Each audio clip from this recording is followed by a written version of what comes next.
right, man. So today we switching it up a little bit, man. Today's video we got, I don't even know what we got, to be real. I normally react to YouTube content, but I'm not a lawyer, but this girl right here, I watched this. I ain't gonna lie, I was looking for a lot of things I react in real time. And this, I was skipping through a little bit. I'll be real with y'all. I know a little bits and pieces of this one, but this is so crazy. We gotta, you know what I'm saying? We figure it out as we go. So I feel like she has a lot of breakdowns. She's going through the paperwork. We just want to get straight to the point because there's a lot of content about this online as this shit gets updated. This shit just happened. This is crazy, right? So without further ado, man, we're a hip-hop reaction channel primarily. If you like the content, like, comment, subscribe if you caught the vibe. But let's get into this video, all right? I feel like the #1 rule would be don't commit crimes while wearing an ankle monitor. That's a fact. So anyway, I just got my hands on the 32-page federal criminal complaint for Pooh Shiesty, his daddy, Big 30, and 6 others. So let me walk you through what the feds are alleging happened in this complaint. All right, let's start off with let's stop right there. So I'm not familiar with TikTok reacting, so we ain't gonna go back. So she said 3 people, Big 30 is Pops. And no, Pooh Shiesty, his Pops, and Big 30 and 6 others. So we're looking at 9 people involved in this, all right?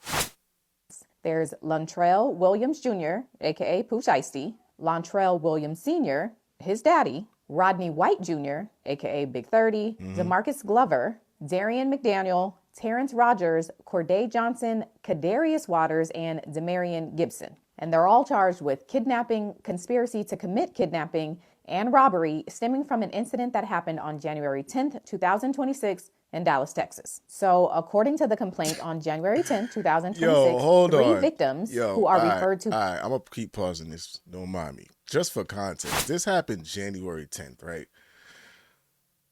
It just crossed my mind, bro.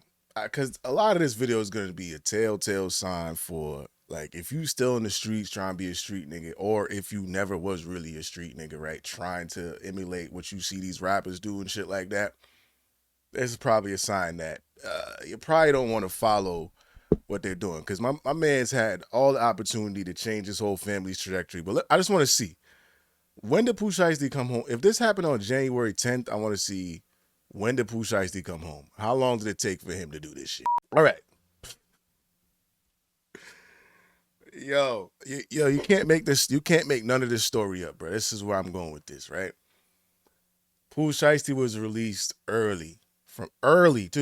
from federal prison October 2025, bro. October 2025. So it took him. Wow.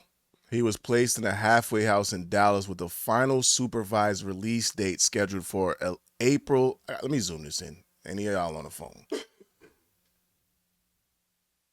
He was placed in a halfway house in Dallas with the final supervised release date scheduled for April 11, 2026. My boy ain't even make it out the halfway house before he did this, bro. That's all I'm saying. It took him about November, December, not even all of it, 2 months to do this shit. Like, come on, bro. Like, this is crazy, yo. To by their initials in the complaint, and the first victim has the initials RD, as in Raydrick Davis. I'm Raydrick Davis, but the ladies call me Gucci's baby. MM and BP. It says they all flew into Dallas for what they thought was a business meeting. Lontrell Williams Jr., Pooh Shiesty, was signed to RD's label 1017 since around 2021. Okay, so it's clear RD is Gucci Mane. So I'm just gonna say Gucci. Okay. And the point of this meeting was because Pooh Shiesty was upset with the terms of his contract and he wanted to be released from his contract. Okay. So Pooh asked Gucci to come to Dallas so they could meet about, quote, business. Gucci, his head of security, another security officer, and the other 2 victims pull up to the studio around 1. That's important. Pooh Shiesty was upset with the terms of his contract and he wanted to be released from his contract. Okay. So Pooh asked Gucci to come to Dallas so they could meet about, quote, business. Okay, that's important, guys. That's important. And you already know that when the feds, they came early, bright and early. They came quick for Pooh Shiesty. That's why I was concerning, bro, when he came out with the FDO record and the first line of the song is you say, FDO, first day out. Bitch, fuck the feds. All right. I get it. You know what I'm saying? But it's like, they're going to probably use that as premeditated. If Pooh Shiesty was the one that initiated, he wanted to set up the meeting, and then that's what ended up what happened, and they ended up robbing Gucci, they're going to probably use that in court as that was premeditated. That's not good. His head of security, another security officer, and the other two victims pull up to the studio around 1:45 for this meeting, but it was closed. Around 3:15, Pooh Shiesty's dad, William Sr., gets the owner of the studio to open it up for them. William Sr. is seen on video surveillance at 3:28 standing outside of the building on his phone. According to the complaint, at 3:43, so about 15 minutes later, Pooh Shiesty, his dad, Big 30, and the other 6 defendants enter the studio where Gucci and his team had already been waiting. Now, apparently, at this point, Pooh Shiesty, who has an ankle monitor, gets a call from his probation or his parole officer because he's not at home. Pooh tells the officer that his caseworker gave him permission to be out for, quote, rec time, but the officer tells Pooh that's not the case. He doesn't have rec time and he needs to return home immediately. The complaint says that Gucci and his team overhear this phone call, so Gucci tells Pooh that they can reschedule their meeting, but Pooh says he wants to talk to Gucci privately. So the two of them go into a separate recording room, and according to the complaint, Pooh brings out a contract termination or contract release document. Bro, what's good with the yo, man? And I'm not the biggest fan of Pooh Shiesty, but I like songs here and there. I did really like the FDO record. I went to check it out because, you know, like when somebody has a lot of buzz around them and it's their first day out record, I want to see like, all right, what they gonna do, like where their career could possibly go. Like, you know, the curiosity struck me, and I listened to the song. I was like, oh shit, like this shit all right, especially because hip hop wasn't in the best state. And I was just like, okay, Pooh Shiesty might be one of the top guys this year, but bro, what the heck be going through his mind, bro?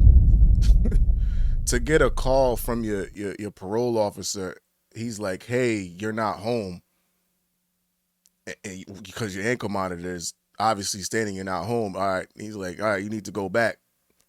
And it still runs through your head to continue with this is kind of crazy. I don't know.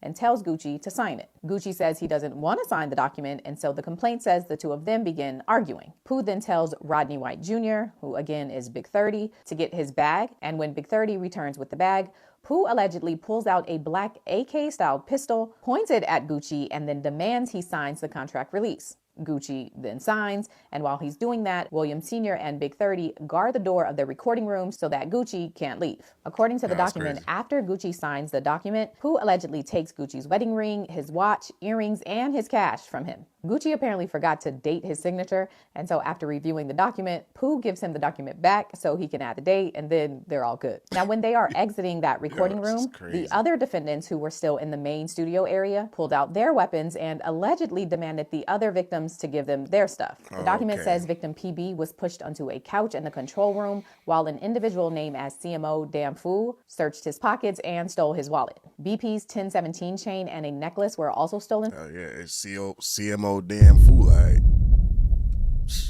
What the fuck?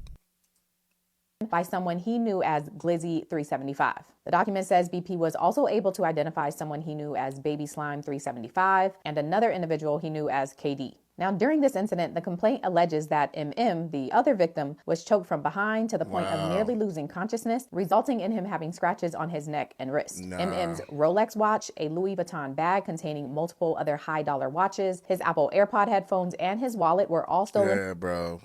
God damn, bro.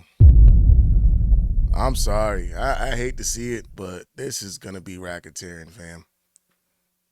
There's going to be a RICO. When they all decided to rob just the other business people, the random people that came with Gucci, the bystanders.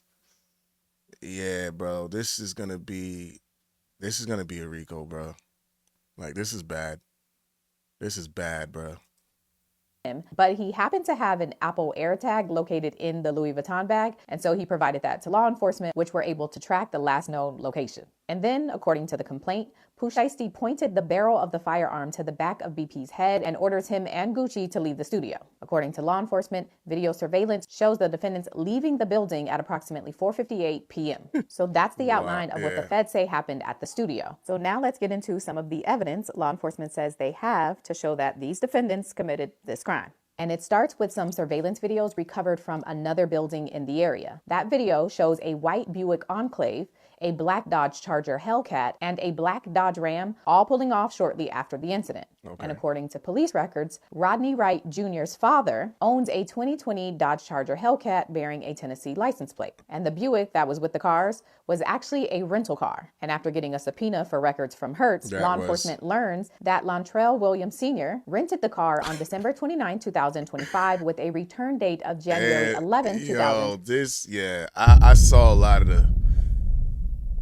a lot of the reactions, like the little headlines everybody was saying, and I just don't like a lot of, you know how YouTube works, bro. A lot of the stuff is clickbait shit, and everybody's saying the dumbest nigga, dumbest criminal, dumbest crime.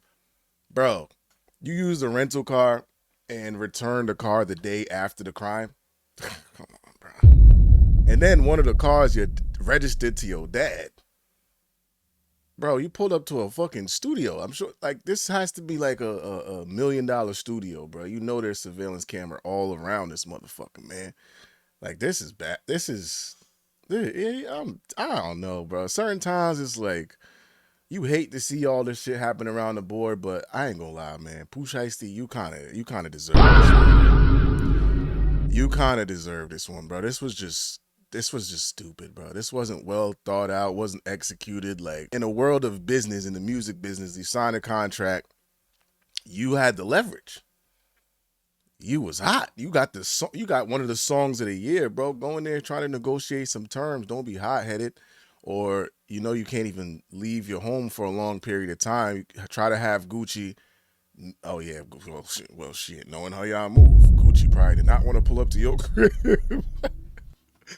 All right, I get that part. But yeah, bro, you gotta negotiate the terms, bro. This is not the fucking 90s with Suge and them niggas, bro. You can't just do this and just get away with it. I'm sorry. This is not how this works. And then come to find out, it looks like Gucci and he's working with them. So I digress, bro. This is crazy. 6, the day after this incident. Next up, the document goes into Pooh Shiesty's ankle monitor. The document notes that Pooh Shiesty had just been put on house arrest on October 31st, 2025, which we looked for up earlier. A firearms charge. Yep. And a part of his conditions for this house arrest was that he would not possess any deadly weapon or knowingly be in the company of a person possessing the same. Violated twice, and 3 times, and 4 times, and 5 times. Jesus, Pooh. What was good with you, bro?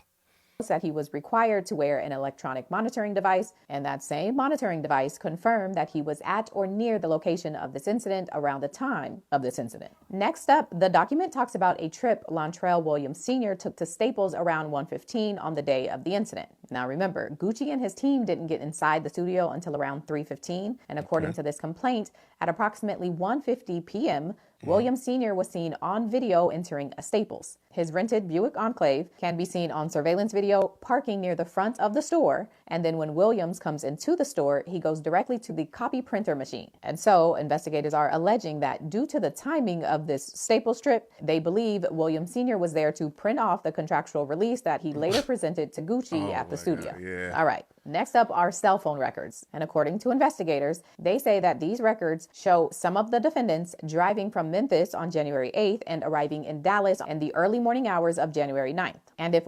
Let me see that. I didn't peep that right there. Being in Dallas in the early... Charger Hellcat and the Dodge Ram, they left Memphis on January 8th and arrived in Dallas. Oh my... Yeah. Yeah, man. Yeah, man. Yeah. Yup. Open shut. It looks I don't think this is a coincidence that this happened. It just looked like they was already just watching him. They know Pooh Shiesty, who he is in Memphis, bro. Like, you only been home since October. Yo, my nigga. You only been home since October. You are one of the biggest artists in the music industry, but you're still heavily involved in gang shit. You say it on records. How the fuck? Oh, yeah, he's good. Let him go. He's cool. He's all right. He's gonna change. No, bro. Like this don't seem like a coincidence, bro. They was already on. They was already on y'all. And then you did that shit. I ain't gonna lie, man. It's better to just get the bread, stay out the way, make your music, bro. The sad part is, bro. This is what hip hop is supposed to be able to provide for your whole family, bro. Put everybody on, buy your mama a house, the shit. Put your friend. You were the breadwinner, bro. That is gone. All that shit you could have built, you were that hot, bro. Like you was selling. You wasn't no goddamn getting by rapper. You was that nigga. According to what I'm hearing, that nigga was fucking with you. Heavy. So, damn, bro. I ain't gonna lie. Like, Pooh Shiesty and everybody involved in this got to take this L. But this is also an L for fucking hip-hop, bro. I got to call a spade a spade. This is an L for hip-hop, bro. Like, I hate to see, like, niggas got opportunities to change shit. You know what I'm saying? Build generational wealth for their family, and then you do shit like this. That's all down the drain, bro. It's over. It's over. Just like that. Morning hours of January 9th. And if one person having an ankle monitor wasn't enough, defendant Glover apparently also had an ankle monitor on, and his monitor also aligns with what all the other evidence is showing. Investigators also received records from Greyhound, which apparently showed defendants Glover, Rogers, Gibson, and McDaniel traveling from Dallas, Texas back to Memphis, Tennessee after the alleged incident. 3 of the other defendants who didn't take the Greyhound drove back to Memphis in the Hellcat, and when they got to Memphis, they stayed at a Comfort Inn. And while they were there, the Hellcat was apparently reported stolen. I'm assuming that's on purpose, but there's a lot going on. But after learning about the defendants being at the Comfort Inn, investigators were able to get surveillance video from that hotel, and they see that at some point, almost all of the defendants had been at the Comfort Inn, and they're all wearing some of the same clothing that was seen on video at the studio. And then investigators were able to lift some fingerprints off of cups that were left in the studio, and they matched those to defendant Gibson and defendant Rogers. Now, after all of that corroborating evidence, law enforcement says they then used Instagram to help identify some of these defendants. First up was Pooh Shiesty, who was easily identifiable because all of the victims knew his real name and his stage name. And then when it comes to Lontrell Williams Sr., they all knew that he was Pooh Shiesty's dad. The document says all 3 victims were able to identify Rodney White as Big 30. And because some of these defendants made posts on Instagram shortly after the incident, that also helped law enforcement. For example, victim BP knew Rogers as his Instagram page, Damnfool375. And after law enforcement was able to match his pictures to his state ID, they figured out his name. But in addition to that, Rogers was also seen on Instagram wearing a Rolex that appeared to be similar to the one stolen from MM. And then there's defendant Bruh, it would be the nigga, his nickname is Damn Fool 375. Rogers, Damn Fool 375 to wear the Rolex that was stolen. It would be the nigga nickname Damn Fool, bruh. Oh my gosh, I can't make this up. This story is probably gonna go on for like a week or two. Like it's so much going on in this shit, bro. That's why I reacted to. Good fucking job. I'm not a lawyer, but on TikTok, man. She put everything together. This shit is crazy. Make sure y'all follow. I'm about to follow her, bro. This is crazy. Also seen on Instagram wearing a Rolex that appeared to be similar to the one stolen from MM. And then there's defendant Glover, whose Instagram name is Twin CMO, and his Instagram account later posted stories of him having a Rolex, a large amount of cash, and tagged Dallas, Texas as his location. Now, is the point to get away with the crime or not? Well, his Rolex had his Rolex at least had the receipt, but whatever. Of him wearing a 1017 chain that was similar to the one that was stolen from BP at the studio. All right, you get the point. Yep. And so, in conclusion, law enforcement says there is probable cause to believe that on January 10, 2026, in Dallas, Texas, DeMarcus Glover, Demarion Gibson, Corday Johnson, Darian McDaniel, Terrence Rogers, Kadarius Waters, Lontrell Williams Jr., Lontrell Williams Sr., and Rodney White Jr. all conspired and committed these crimes. And so, they've been arrested. Now, I'm not a lawyer, but even if your point was to get out of the contract, forcing someone to do it under duress would still invalidate the contract release. Yeah. Right? Like you can't force someone to sign a document. Yep. That defeats the point. But I'm not a lawyer or a criminal, so what do I know? And this is all. Yeah, this is all alleged. That's true. But Yeah, they probably seen some, you know what I'm saying? Probably watched, they probably watched, goddamn, what the fuck was that? They probably watched, what the hell's that movie, man? With the goddamn NWA and shit. Y'all know what I'm talking about. Goddamn, yeah. These niggas probably watched Straight Outta Compton recently or some shit, bro. God damn it. But, yeah, this is crazy, bro. This is crazy, yo. I mean, everything was said in the video. It's just fucked up all around the board. Dumbass decision, man. This is just stupid, bro. I don't have. I made a video the first time, and then the shit happened the next day. So I don't know. As far as it looks, I hate to say it, they look like they cooked. They look like they cooked. They look like they're gonna.